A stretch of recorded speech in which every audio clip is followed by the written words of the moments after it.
everyone, it's Jenny. Welcome to week 27 of my pregnancy. So on this bump date, we are going to go over my last OBGYN appointment, my 3-hour glucose test, and some other fun things or interesting things that I've been doing this week. So in the beginning of the video, you probably noticed that I inserted a photograph instead of a live bump shot, and that is because I'm recording this a little bit after my 27th week, and so I didn't want to lie to you guys and show off my later bump, even though you can probably still see it a little bit under Elsa here. But yeah, I did take a picture in my 27th week, which is what my stomach was looking like at the time. It's a little bit bigger now. Not too much different, but still. I felt bad lying to you. So anyway, and reasons for that are I went on vacation in my 28th week and 29th week. And so, yeah, I'm just recording these a little bit late because I was really super busy getting ready to leave, and then I was on vacation. So recording when I was in Canada just didn't really happen. Although I will still be bringing you guys a bump date for weeks 27 or 28 and 29. So don't worry, you'll still get all the fun deets on what was going on in weeks 27 or 28 and 29 as well. But anyway, as for week 27, as I told you guys last time, I failed my 1-hour glucose test in week 26, and so I had to go back to the doctor the next week to have the 3-hour test. So I went in the next Friday, and they do 4 blood draws starting before you drink the super glucose solution, and then once every hour for 3 hours. And it's a fast from midnight the night before, so you can eat or drink anything before you go in there. So I went, and they doubled the glucose solution from the week before. My resting glucose rate, my first blood draw, was totally fine. So then I drank the entire mixture, sat in the waiting room, maybe, crocheted a little bit of a baby blanket I started working on, read a little bit, and then I just did that for 3 hours, and they tested my blood every hour to see how it was doing. And I am happy to report that I passed every single one of my blood draws. So they are not worried about my sugar and my sugar levels at all. The first test was just some type of fluke, I guess. And so I do not have gestational diabetes. Yay for me! So that was really good news. And I know a lot of people complain about it. It wasn't too terrible. It was a little bit boring sitting there for 3 hours, but I got like a third of a baby blanket crocheted, so that was cool. And I got to read a little bit, which is always nice too. So I did mine. And so that was my glucose test. Glad that it's done, and glad that I don't have to worry about that anymore. And as for my OBGYN visit this week, it went pretty well. I am up to 127 pounds. Which is exactly 20 pounds from where I started when I got pregnant. So I've gained 20 whole pounds. I think that's awesome. It's just so crazy. I don't feel it at all in my body. I don't feel different physically, except for the belly. So I'm guessing, and as I keep getting reminded by almost everyone I see, all of it is in my belly because I don't look like I've gained any weight anywhere else at the moment. So I'm fine with that. I don't have a 20-pound baby. I know a lot of that is placenta and amniotic fluid and all the rest of this. So that's great. Good for me. Hey. And another thing that my doctor pointed out this week when she did my checkup is that I have an umbilical hernia. Now, this kind of came out of nowhere. She was looking at my belly, at my stomach, doing, checking the baby's heart rate and all that. And my belly button has not really popped out yet. It's on its way there, but it's just kind of half popped out. But the area around it has this sort of dark circle around it, almost like it looks like a bruise. And she looked at it and she was like, oh, hey, you have an umbilical hernia. And I was like, okay. Like, what, is that bad? Is that really bad? Is that weird? I mean, like, I don't know. I've heard of them before. One of my dogs actually had an umbilical hernia when she was a puppy. So I was fairly familiar with them. I just wasn't sure whether it was anything that was going to be a problem during my pregnancy or anything like that. And she said, not to worry. They're actually pretty common and they're congenital, which means that it's something that I've had since I was born. I just didn't know it because my belly has never stretched to the point where it was noticeable.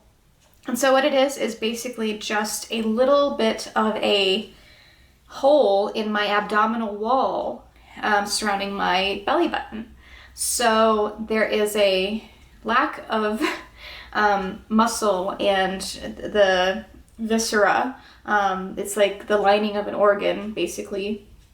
At this exact place surrounding my umbilical cord that separates the top of my skin and my abdomen from the muscle or the things underneath, like my organs and my uterus at the moment. So basically, if any of my organs or tissues from inside my abdominal cavity made their way to this little hole, they could actually come through it, and then they would be like just in this little space right underneath my skin where they're not really supposed to be. So sometimes this can cause a problem if you get tissue or parts of an organ stuck up in there, and they have to fix it with surgery. But she wasn't concerned about that. She said it didn't appear like I had anything, sticking out in there. And basically my uterus is right underneath the skin and where the surrounding muscle layer is at the moment.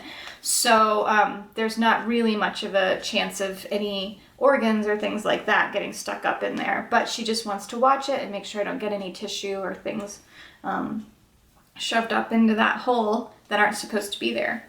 So I did some research, and it's not something that I'm terribly worried about at the moment. Sometimes I think it feels a little bit uncomfortable, like this area right here kind of hurts a little bit sometimes, especially when I flip over in bed at night and I lay on my right side. It'll get a little bit sore there, and I'm guessing that might be from the hernia, but I don't really know. I did have this like irrational fear that the baby would like stick its foot or its fist or something in like through the hole. But it would have to also take the uterus lining with it. So I doubt that that's ever going to happen. But I have felt the baby like sort of poke or kick me right there under my belly button a couple times. And I was like, no, you're going to kick through there and don't do that. So I've been trying to keep him at bay. But if you want to see what it looks like, I'll show you my belly right now. And this, as you can see, my belly button hasn't really poked out much. It's very flat. It's almost like it doesn't exist anymore. I had a belly button ring, which you can see the strip of skin right here that's kind of stretching. And then this area around the belly button you can see is dark, sort of almost bruised, and that's where the hernia is. So that's it. And so that's the hernia, and that's all I basically know about it, and I'm not too worried, so that's just something that's going on. What else happened at my appointment this week is I told, my doctor knew that I was going on vacation and that I was going to be gone for 3 weeks. So I wasn't able to have my appointment in the middle of the month this week like I'm supposed to have. And so I asked her about the Tdap vaccine because I knew that from reading that I was supposed to get it sometime in the next 2-3 weeks. So she said, oh yes, of course, you need the Tdap vaccine, so we'll do it today. And so I got that while I was there. And if you aren't familiar, it's a vaccine for a couple of different things, but the most important of these is pertussis. There's also a tetanus booster in there, And the pertussis vaccine is for whooping cough. And so this is a really important vaccine to make sure you get while you're pregnant, even if you've had it before, because whooping cough is actually quite common still in the States these days, and I'm guessing other parts around the world. And it can be very dangerous for your infant or very small child to get whooping cough.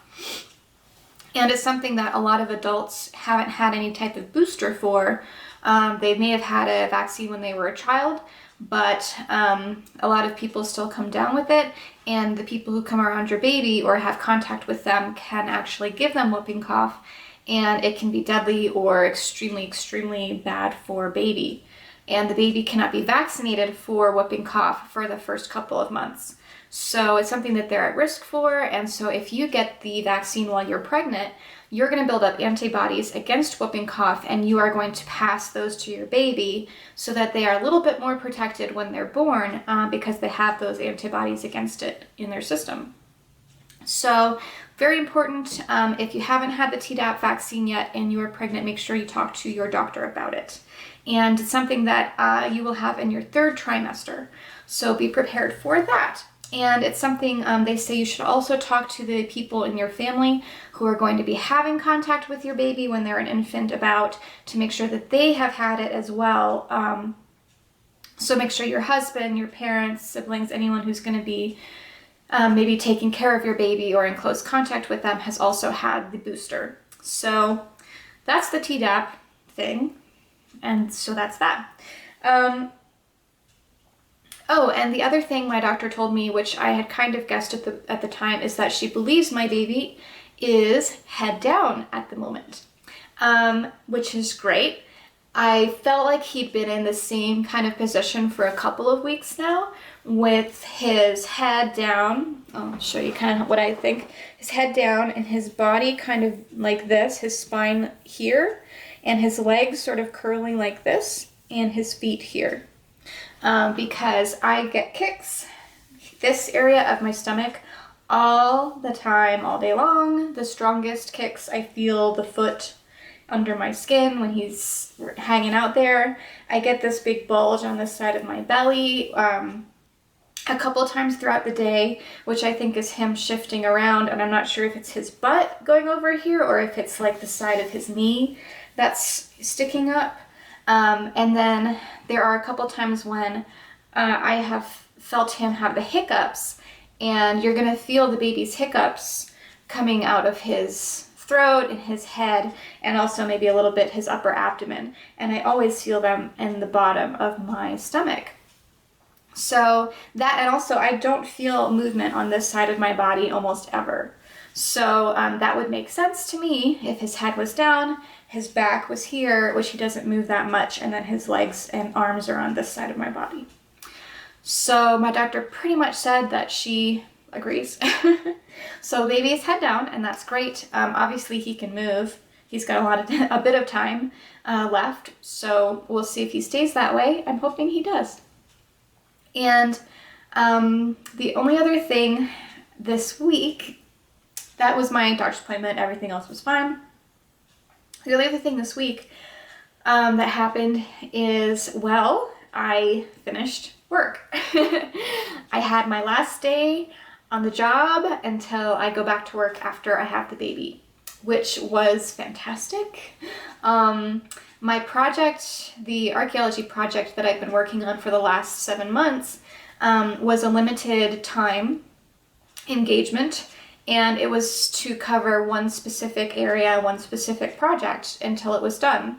And it was supposed to be done, it was scheduled to be done the end of May. That didn't happen. So it actually took us to the end of June to finish it, beginning of July actually. And I decided to stay with the project even though I was only supposed to be working through the end of May with them in order to get the project done, and also because I wasn't feeling that uncomfortable being in the field yet. I wasn't sure how I would feel being that, in my 2nd trimester and being out there, but it turned out okay. I was starting to get a bit uncomfortable the last week or two, but I stuck in there, and we did actually finish the project this week. which was perfect timing because I was leaving on vacation like 4 days later. So I told them, if we're not done with the project by then, I don't know, I can't stay on, I'll just be done. So thankfully it's over. And my last day of work was fantastic, and I was just like, thank God I am done, because I don't think I could have handled being out in the field much longer. Just knowing now that I'm a little bit past 27 weeks, I'm feeling a bit bigger, I'm feeling a little bit more uncomfortable, and just being out in the heat all day long and being on my feet all day, I think would not have been really good for me much longer. So I'm extremely happy that this timing worked out so well. And so now I am a free woman, and I can put my attention toward getting ready for the baby to get here, which I feel I have done like absolutely nothing for at this point, which is good. I was just so busy, and now I will actually have time to get a nursery ready and to make sure I have everything prepared and to read and do whatever else I feel like I need to do before he gets here. And of course, you know, I left on vacation like 4 days later, so I didn't really get to do anything yet except for get ready to leave, which was really hectic. And so now that I'm back now, I'm starting to actually be able to get some things done, which has been really nice. And so now I'm just ready to prepare, and 2 months from now I'll have a baby, and then I'm just going to be able to focus on my baby for a little bit before I go back to work. So I'm really happy about that. So yay, no more work for me for a little bit.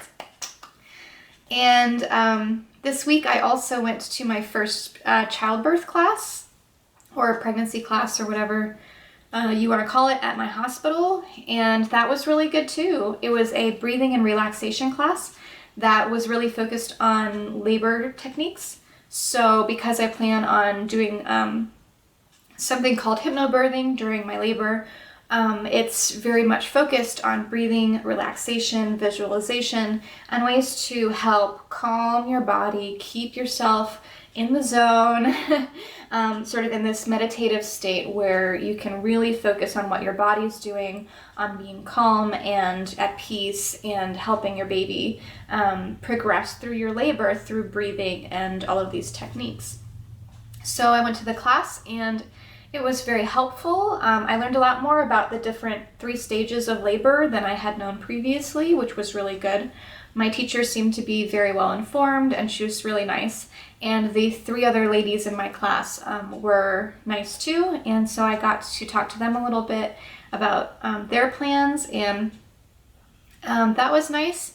And yeah, my class, she went on and on about our doula program, and we went through some different massage techniques that you and your husband and your doula can help get you through your pain with, which was nice because I got like a free massage because she had to demonstrate. So she's like, oh, this is how you're going to want to do it. And I'm like, oh yeah. So that was just really good. And I'm glad I went. And I'm going to be hopefully going to a natural childbirth class at my hospital in a couple of weeks again. And I try to line them up with my OB appointments because I only travel into Lubbock for those, which at the moment only happen on Wednesdays. So if there's a birthing class on Wednesday, then I can do that. So yeah, I'm looking forward to the next one. And that was all for this week. I've been still feeling really pretty good. Just feeling a little bit bigger, and sleeping has not gotten any easier. Still not sleeping very well. Still have a little bit of acid reflux, but I don't have any other super major complaints at the moment. So that was week 27, and I will be back. I'm going to be doing weeks 28 and 29 together because I was gone on vacation during that time. So we will catch you guys back for weeks 28 and 29, where I'll tell you all about my wondrous vacation in the land of Canada. And so, yeah, I'm excited. It was really, really, really fun and wonderful, and I'm just so glad that I had the chance to go. So, Anyway, thanks for watching so much. I hope you're all doing well, mamas. I hope you're all doing well, babies. And like, subscribe, and comment, and we will catch you next time. So thanks. Bye-bye. Hi, everyone. It's Jenny.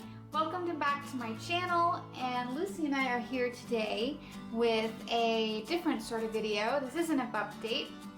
I wanted to talk about the books that I was reading during my pregnancy.